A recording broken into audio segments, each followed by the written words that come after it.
Hey, what is up guys? Kolst here, and as of recording this video is less than a week out now from Forging the Barrens coming out, which I think is a really exciting time for Hearthstone in general, but also for Arena because really, I mean, this is the most changes that I think Arena has gotten possibly ever.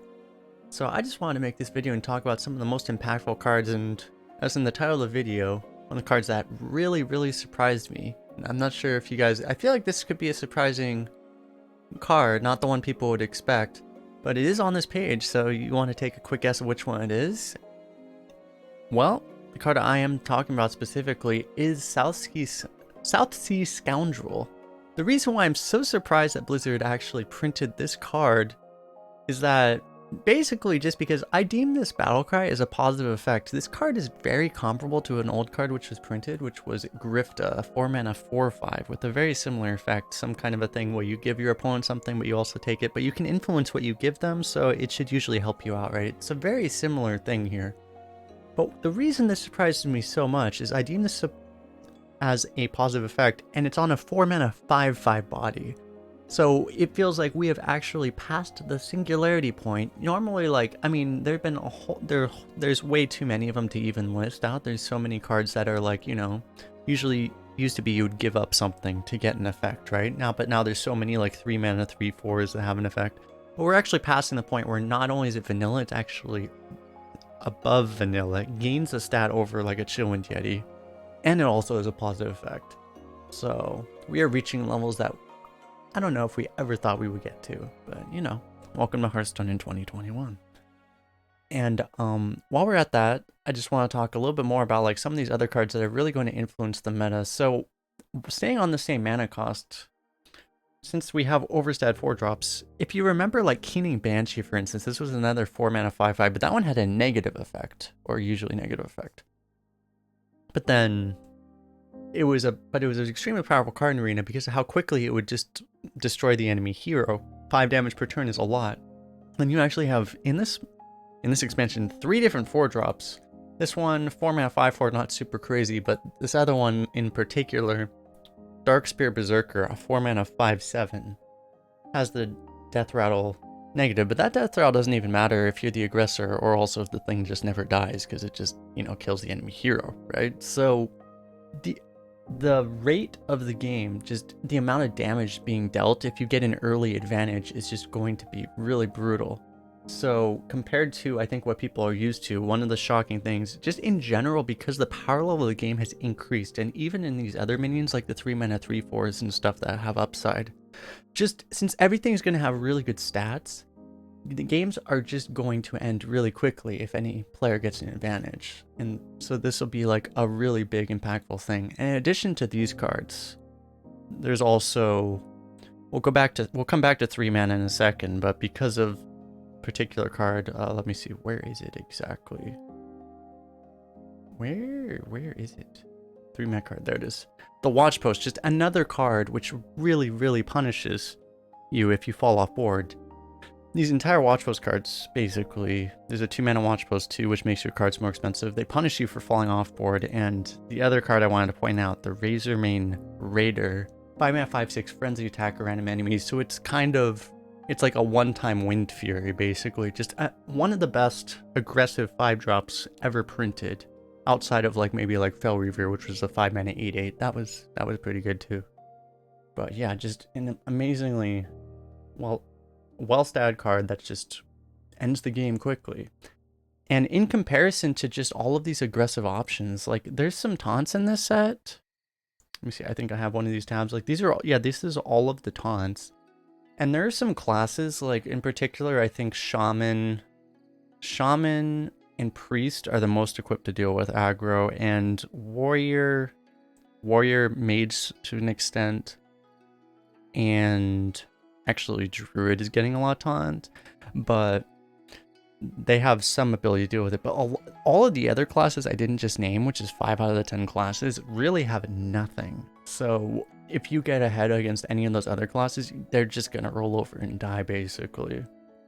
And in the neutral set, as I said, there's a 4-mana 5/4, which is okay, but doesn't do too much. This card, which is a great stats, a 5-mana 5/8, but you have a delay on it, so that could be a problem. And this card, which is, it gives you some armor, but it's a 5-mana 3/7, which I feel like in today's day and age in Arena and Hearthstone just doesn't really feel super good.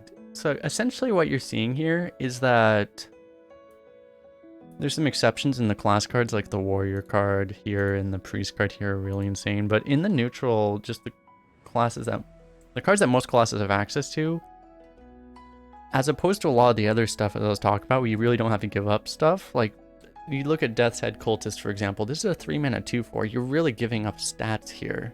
So that's just a big difference. Like, so what'll end up being is a lot of people just aren't going to take this because it's going to feel bad to pick this over something that's super premium. And then, you know, so people just won't have a lot of taunt. And there are some AoEs specifically in a few of the classes. You know, Priest has like Dragonfire Potion, Mage has Flame Strike, Shaman has a lot of AoE, Warlock has multiple sources of 5 damage AoE. So those classes will be able to answer it. So we may end up in a bit of a rock, paper, scissors type situation. But even, you know, if you're against these classes, and Priest has Hysteria as well as does Warlock, even if you're against these classes, they do have to actually draw that AoE, right? And, you know, because of how overstated these cards are, where are they over here? Let's go back to the 4-mana ones. Like, if you have things like this, like removal doesn't exactly, at least by itself, doesn't answer this. Like, you're actually still gonna be able to pressure them through this kind of AoE potentially. So it's not really a situation where it's not exactly aggro, but this kind of mid-range aggression is just going to be overwhelmingly powerful. And continuing on, since we're talking about this mid-range aggression, here we're talking about all the cards which deal damage, because this is going to be another part of it. I thought naively, when they were introduced in the core set, it was a noticeable thing. It was like, oh, a lot of burn is going away. You know, things like Frostbolt, Lava Burst, this kind of stuff. A lot of it's going away. I think Kill Command as well.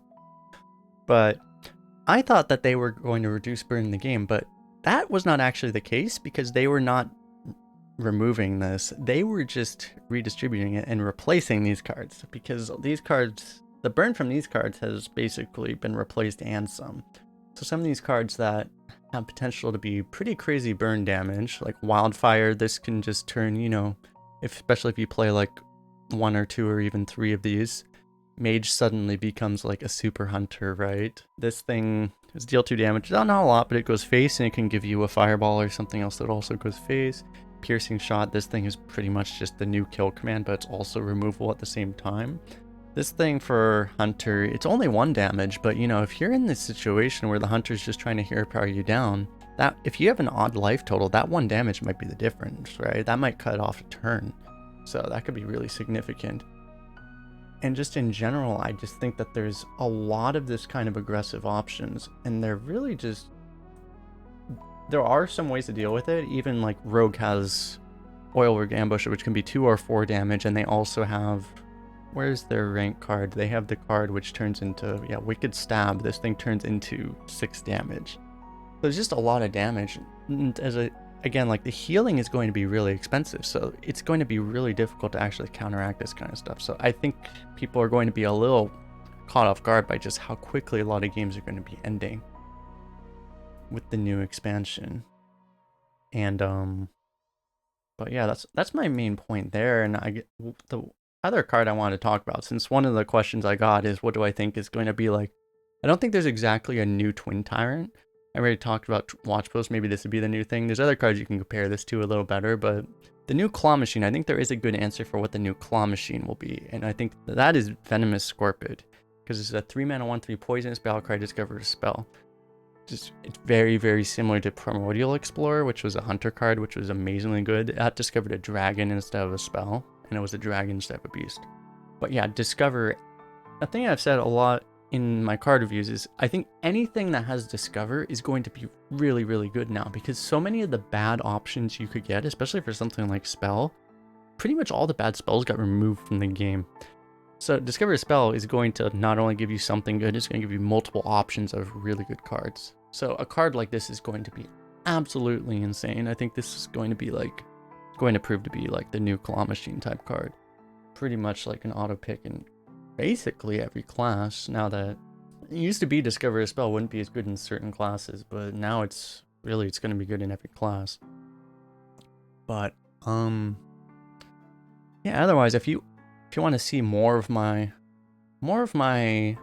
opinions on a lot of these cards, of course you can check out my full card reviews, but I just wanted to really briefly talk about this because I know that some people might not want to watch like hours and hours of card reviews and just kind of get some of the bigger picture stuff here and get a preview of the new meta. That's what I think. Let me know what you guys think, if you think it's going to be completely different. Do you guys think I'm completely off the deep end? You think everyone thinks going to go super crazy control? Because there is a lot of removal coming in, and including the old sets, so it could be possible based off of what Blizzard chooses to micro adjust that things go super crazy control because of that. You know, we really won't know until, you know, we get to play it for a few days and find out what works.